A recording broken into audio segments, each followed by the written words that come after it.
Welcome to another conversation with Joe Reagan. And Joe, I'm telling you, I have been agonizing over this ACA thing since the government went out.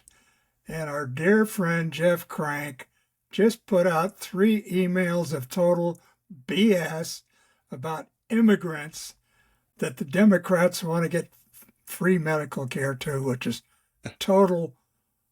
Never mind. This is You know what? this is an adult show. Adult show. Here's something that I think the Democrats should. You know what? We should play this game, and I think the Democrats should say, okay, if you keep the ACA extension, we will put into the law that illegal immigrants can't get access to the health care. It's already I think we should. law. I know it's already law. See, this is the funny thing, right? So let's say it.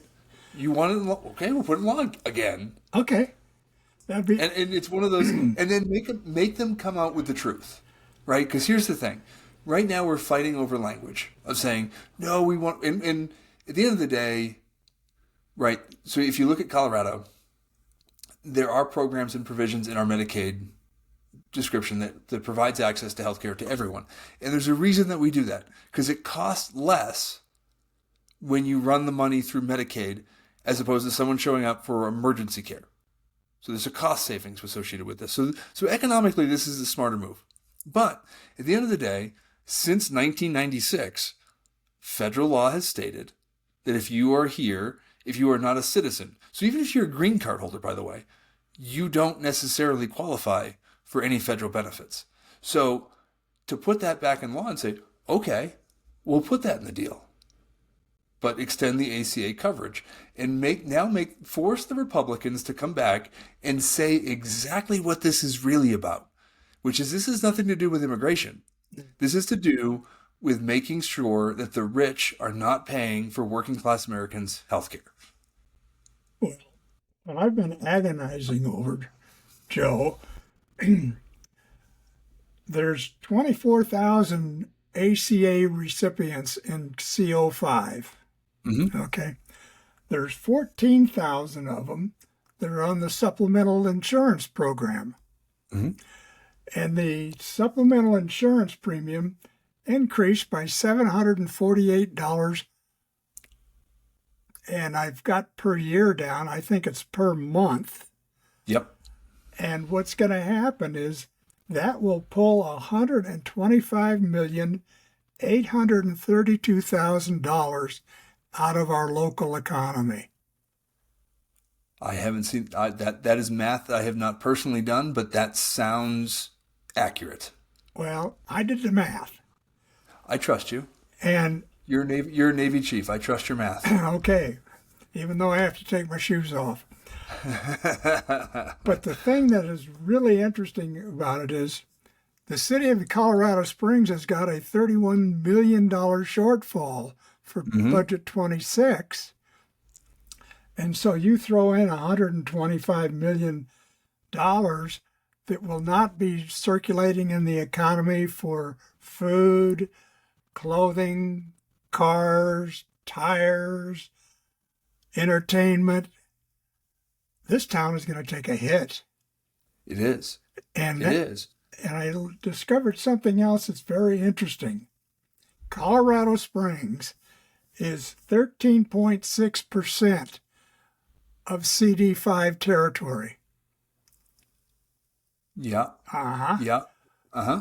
So Is that's size-wise, not population-wise. size-wise, Yeah. dirt-wise, Yeah, dirt-wise. 200 square miles versus 1,400 square miles. Mm-hmm. Actually, 1,472 square miles. Yeah, that tracks. But we're such an integral part to the economy of CD5. Of course. And so, This CD5 is really one of it's a very unique district in that we talk about El Paso County, but at the end of the day, El Paso County is the Colorado Springs metro area. So every person that sits in El Paso County, and to some extent going into Teller and down south and up north, right? Colorado Springs is a central part of the economy for all of El Paso County. Right. So everything that's happening in the city impacts every voter in El Paso County, whether you want to believe it or not. But that bleed over also fits into when you look at cuts that are happening into adjacent rural districts. So going over into Teller County, cuts to Medicaid that are going to impact rural hospitals in those areas, that has an impact on us as well. Right. Because at the end of the day, when those rural hospitals close, and it's not just the hospitals, but when the providers can't provide care anymore either, those folks are going to seek care, and they're going to seek care here in Colorado Springs, which will further stress our already limited healthcare network that we have in El Paso County. So, yeah, we talk about Colorado Springs, and I try and make a point of always referring to CD5 as El Paso County because that is the district. But at the end of the day, I think, it's one of those, if you're traveling out of the state and someone asks you where you're from, you're not going to say El Paso County, Colorado. You're going to say I'm from Colorado Springs. And that's just because all of us relate to the city that does drive the majority of job growth, of economic growth, of policy.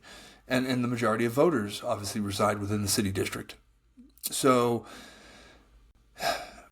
the impact that these cuts are going to have not only challenge the fact that the city's budget is already low, and it doesn't take into account any changes that could come from where we're at with additional federal cuts.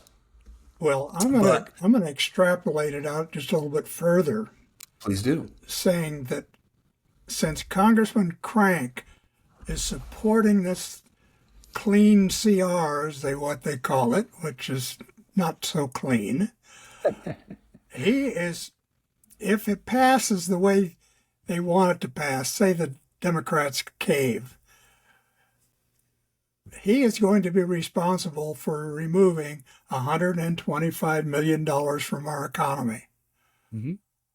And I wouldn't want to be in his shoes when one of his citizens says, you just ripped a hole right through our economy. Don't forget the 1,000 only 1,000 jobs that will be lost from Space Command. I mean the 1,800. Those numbers are flexible, but so let's take the Republican talking point as it is and just say they're saying, well, it's only 1,000. Only 1,000. Only 1,000. That's like being a little bit pregnant. There you go. There you go. Right? Okay, Joe, what's new? What's exciting? Talk to me. Well, I feel like every day we have something new and exciting or terrifying, for that matter, of how is this administration going to make life more difficult for working class Coloradans each and every day. And, the impacts of the government shutdown obviously have an immediate impact. And this is concerning. I had a conversation about a few weeks ago with Nate Springer, who is the CEO of CareNshare. And I've probably mentioned this before because I do talk quite a lot about this. But 4 weeks ago, CareNshare said that they would be, I think it was 4 million pounds of food short based on previous years. We're already seeing increased demand for those types of services. So that 4 million pounds of food figure does not actually reflect the demand that we're going to be seeing. During this shutdown, come next week, all of the active duty service members in our community will not get paid. Federal law enforcement, federal civilians will not receive a paycheck. Okay. And yet many of them still are going to work. They are still serving our community. And I, for one, would like to say, if you are one of those folks that is still working without the guarantee of being paid, thank you. We understand the sacrifice that your family is going through. And there are resources that are available for folks through like Mount Carmel, the Military Homefront Network. Each of the services have their emergency relief funds. But as a nonprofit leader, I can also tell you that those resources are already stretched thin. And we're a week away from a lot of families being in crisis. And that is important to those families. But again, those are families that will not be going out to eat next weekend. Those are families that will not be ordering pizza. They will not be going to the movies. They might not buy the winter clothes that they would have bought. So that has a trickle-down effect on each and every one of us. And so this government shutdown will, in fact, impact all of us quickly. Well, if our audience is interested, ProPublica did an article on Trump canceled 94 million pounds of food aid. And Yep. Here's what never arrived: chicken, milk, eggs, fresh food, vegetables, fruit. And the area that's going to get hit the worst is going to be the South. Yep. Louisiana's number one on the hit parade, literally. But I would suggest to our audience that they go look at that article from ProPublica, and because it's going to impact us all. Mm-hmm. And when you mention that 400 million pounds of food, 4 million. 4 million pounds of food. And that's just here in Colorado. Okay. Well, let's assume it's part of the 94 million pounds of food. Yep. So it's a sad, sad day. I mean, when we're allowing our people to starve. And already McDonald's and Burger King are reporting down sales for breakfast. Mm-hmm. And their usual customers aren't coming in for breakfast now. Yep. And those people who won't be buying their new clothing for school or the winter, they're heading to Goodwill. Yep. Because Goodwill's been packed lately. So. And this is, I wish I had something more positive to say. I guess the one redeeming thing I could say is that Republican talking points seem to have been not received by the American public. So whereas Republicans have come out and said, oh, well, this is about illegal, giving health care to illegals. People aren't buying it. I was at the UCCS Economic Forum last week. We have currently the highest tariff rates since the 1930s. And the economists that were there speaking about the impact that has directly drew the correlation to what was happening in the 1930s that drove towards the Great Depression, right? The economic policies that this administration is putting into play are exactly the ones that crashed the economy in the 1930s. It's exactly the sort of thing that favors, in the early 1900s, what we called the robber barons, where this is, this administration, Trump ran on the America First agenda. And I would ask you to look at the policies, because it's not about putting America first. Which Americans are being put first under this administration? And I got news for you. If you're not making $1 million a year, nobody's putting you first in this administration.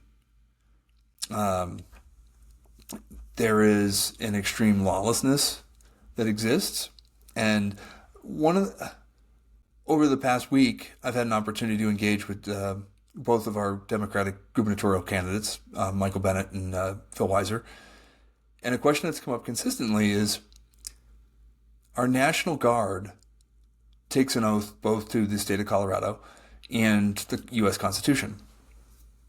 And right now, we're seeing guardsmen put into a position where that oath is being challenged. And we're putting our guard leadership, our military leadership, in a position where they're having to potentially choose between following the orders of the governor of their state and the U.S. president. And we're seeing this in courts, and the courts seem to be siding on behalf of the states in saying that the president has, in fact, violated the Constitution in sending National Guard to communities that don't need them. There is no crisis in Chicago. There is no crisis in Portland. There's no crisis here. That's not to detract away from the fact that we want to see safe communities.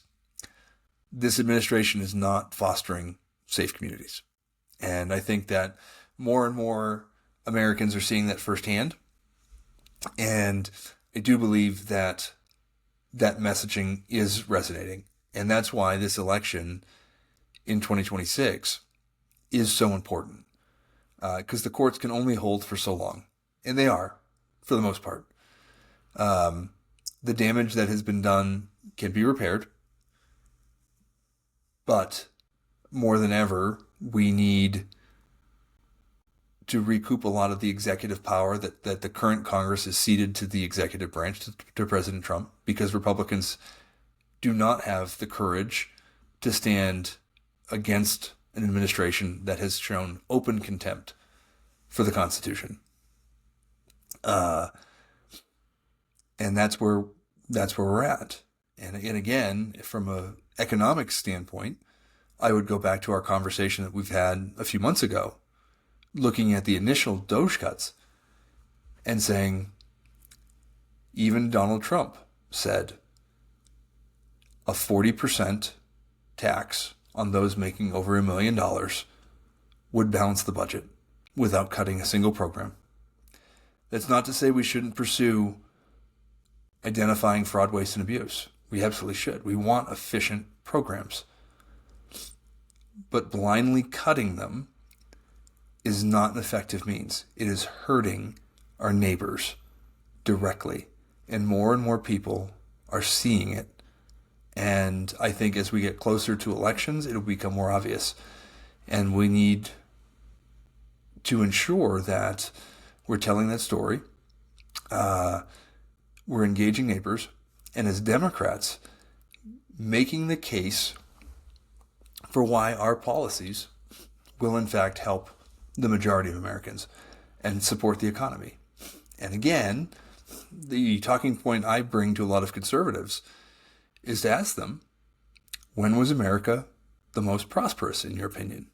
And they'll say 1950s, 1960s, which, as most people know, the top tax bracket in the 1950s and 1960s was over 70%. When we invest in working class Americans, the economy thrives. And that's what we have to get back to.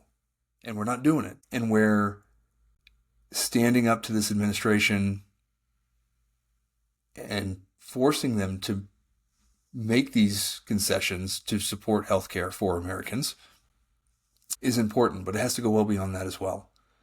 More than ever, we need to be investing in our communities. And that was, again, something that came up in the UCCS forum, was investing into our workforce. It's something that we're not doing. And if we want to be competitive as a community, if we want to be competitive as a nation, we have to be investing in our workforce at all levels. That includes white collar, blue collar, doesn't matter what color shirt we're wearing. We need to be investing in working class Americans. And this administration is not doing that. It is hurting those working class Americans, which, again, the definition of that is, if you are not making $1 million a year, this administration has it out for you. Well, I got to agree with you and disagree with you there. Uh-oh. It's not just our workforce that we have to invest in. It's our educational system. Yep. And Colorado is fighting it out for the bottom third of the lower half of the 15th quadrant. Yep. And funding of schools because of this stupid law that was passed back in 1992 because it ties the hands of the state in order to fund public works projects, education, and invest in our other infrastructure issues, water, wastewater, et cetera, et cetera, et cetera. Yep. So we're basically fighting with both hands tied behind our backs. Mm-hmm. But I've talked to people in the city, and one of the reasons that we're still flyover country is we don't have a workforce that matches up with industries or businesses that want to move there. Yep. And that's that. So you talk about education. And if our disagreement is not just investing in workforce, it's investing in education, well, then I would say we are in agreement, because education is the core component of developing the workforce.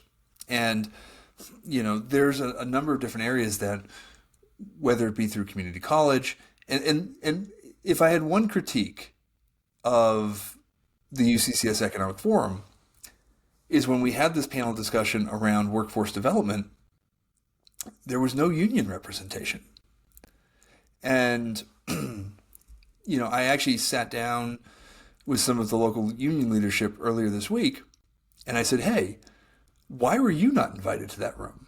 Because unions, for the longest time, the value of joining a union is not just in job stability, but it's in job training. Unions have workforce development programs to keep their workers competitive. That's the value that the unions provide, in addition to collective bargaining, to their members. And workforce development goes well into, education at all levels, both pre-K or K through 12 and beyond, because at the end of the day, right, those are the core skill sets that we're training individuals to be able to enter the workforce. And we've kind of identified as a society, there's some basic skills that we should all have that we need to thrive in any job. And then we can specialize in various points at our career once we get older and we figure out what we want to do. Or maybe you're like me and you get to, your 40s and you still don't know what you want to do when you grow up. But that's a different story. But that's where, and this is a challenge for higher education, especially because we have now identified the fact that we have not invested in skilled trades as we needed to. And that is an area that we need to invest in.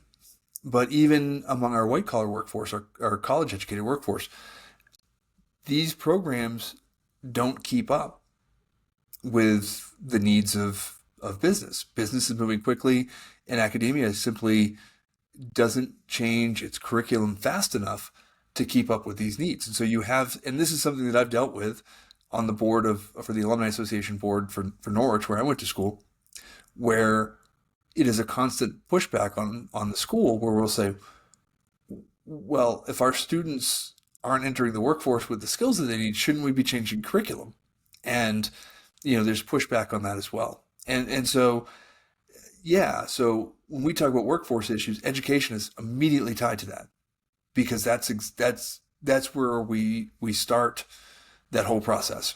If you don't have a strong K through 12, if you don't have strong college, you don't have strong skilled trades, then your workforce falls apart. And they have to be adapted. And the key thing is these have to be adaptive programs that are responsive to the fact that technology is moving so quickly that we need these programs to keep up with that pace. And quite frankly, the systems that are structured aren't built in a way to be responsive as quickly as technology is demanding that we move. Yeah.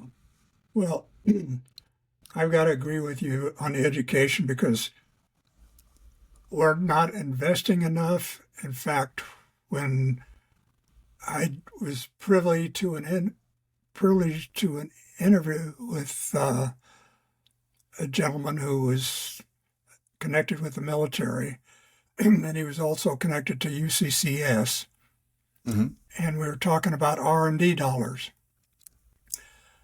And it was mentioned that the R&D dollars invested in UCCS here in Colorado Springs was something like $5 or $6 million. Mm-hmm. And the gentleman who had more knowledge of the situation says, that's nothing when you get up into the 60 and $70 million into the R&D. Now you're talking some real money and some real R&D. Mm-hmm. So in reality, we don't do any R&D here for all intents and purposes. Right. Which is what we should be doing. Absolutely. But no, and I think that is to look forward to. Mm-hmm. When I look at, for example, the cybersecurity center from UCCS down on Nevada, exclusively focused on defensive cyber. And if you look at what's happening in China and Russia, Iran, North Korea, they have programs that are focused on offensive cyber. We don't have anything like that anywhere in the country. And if we really want to get ahead of this and recognize the fact, and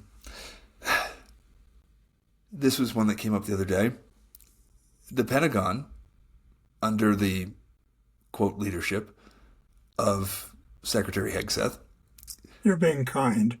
I am. Rolled back the requirement for cybersecurity training for the force because it said cybersecurity training doesn't contribute to our lethality. What? Yeah. Ooh, caveman time. Knuckle draggers. And this, well, hey, as an infantry guy, no.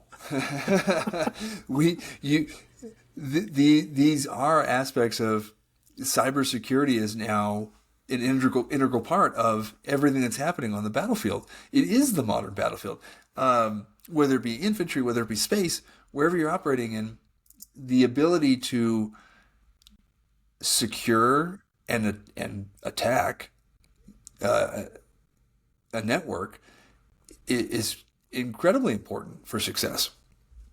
And so to reduce the cybersecurity training requirement for the force, of course, makes the DoD more vulnerable to cyber attacks at a time when China and Russia and Iran and North Korea are all increasing their attacks on our networks. But then to not be responding to that threat as well. And I won't go into detail on it here, but I would encourage people to please Google offensive cyber and look at some of the examples that were believed to be American, but never confirmed, and realize exactly how effective and how important cyber is going to be in the future of warfare. And if we cannot make those investments in programs to address that, we're gonna be less lethal. And so from a local economy perspective, that's a huge opportunity for us, where we do have the tools. We have a lot of smart people in our community that could contribute to that sort of an agenda, that sort of a curriculum that would be unique nationwide and globally, that would bring new missions here to Colorado Springs. It would increase the value of our workforce and, again, contribute to the economy for all of us. And this doesn't cost a lot of money. These are small changes. These are things that leverage existing resources, existing skill sets, and just builds on that to do something new. But nobody's talking about it. And it's the same thing. And we've had this conversation on Space Command probably a dozen times, where everyone sits there and says, oh, well, we want Space Command, we want Space Command. But nobody's actually doing anything to address the affordability crisis that caused us, or at least made the justification for losing Space Command, and put that into writing. One thing you haven't mentioned, and I will mention it, this is where I'm going to be the thing in the punch bowl, is we are not doing anything of any significance in drone technology. Also true. And the Ukrainians are just kicking our butt left, right, and center. Mm-hmm. They have drones now that can carry a payload from inside Ukraine to St. Petersburg, Russia, and Moscow. And I'm thinking, I'm waiting for the day when the Ukrainians quit hitting the military targets inside Russia, like the oil refineries and the munitions dumps and everything like that in the airfields, and start dropping them into downtown Moscow. Then you're really going to see stuff come unglued. Yep. And then we could sit in the cheap seats and watch for a change. Well, and the difference is we can sit in the cheap seats and watch, or we can sit in the good seats, take notes, and really recognize what lethality, to use Hegseth's words, is going to look like in future conflict. Yeah. And how we can do that. And you know, I don't want to speak like some sort of warmonger, because that's certainly not where I'm coming from. But if nothing else, from a purely selfish perspective of, you know, hey, I've got teenagers. And so, and as I've said this before, I think at the end of the day, right, I'm standing here because in the 70s and 80s, the U.S. government invested in some, you know, a bunch of different life-saving technologies, to include armor, that kept me alive in combat. If we stop making those investments, the next generation of soldiers and service members are the ones that are going to be hurt by that. And personally, I see that as potentially my kids. And that, of course, is a personal driver. Worst case scenario, right? If I'm looking out and trying to make investments to protect my kids, well, guess what? That is also protecting every kid that is potentially entering the military. And when we look at it that way, again, this is not just threatening the current status of our military. And by the way, I think we talked, I don't think we were recording when I mentioned this, but obviously today, or the past couple of days, I've spent over 10 hours in the car driving across this great state to meet with a bunch of different people. That's a lot of windshield time, which means a lot of time to catch up with some friends, many of whom are still serving in a variety of capacities across our government. And they'll all say the same thing. Our military is worse off now than it was 8 months ago. And that should be alarming, because generally speaking, readiness doesn't change that much in 8 months. But this administration has managed to, while getting up there and pounding their chest, talking about lethality, has managed to make our military less effective, less lethal, and at the end of the day, it is more dangerous now for our service members than it has been in some time, not because of the global situation, but because of the incompetence of this administration. Well, we're going to end it on that cheerful note. I couldn't help that one. So, thank you for listening to another conversation with Joe Reagan. And Joe, any parting words before we laugh out of here? There is a documentary that is currently out that is called My Undesirable Friends. Have you heard this one? No. It follows a group of young reporters in Russia around 2019, 2020, when Putin was cracking down on free media. And there was a scene in the documentary. It was must have been New Year's Eve of 2019, and these young people are all in a party celebrating, and one of them looks at the camera and is like, kind of weird. This is not a direct quote. It's kind of weird. Like, we're all celebrating, but most of us are getting arrested tomorrow, and we're going to go to jail. And kind of pauses, reflects on that, and then looks back at the camera and says, well, then we'll let our joy and laughter be part of the resistance. Mm-hmm. So the uplifting part is, yep, stuff is not going well right now, but let's still find joy in our lives to continue to don't let this administration steal that from you. There's joy in the world that we can find. Let that be part of this resistance. Okay, Joe, thank you so very much. Until next time. Thanks, Gary.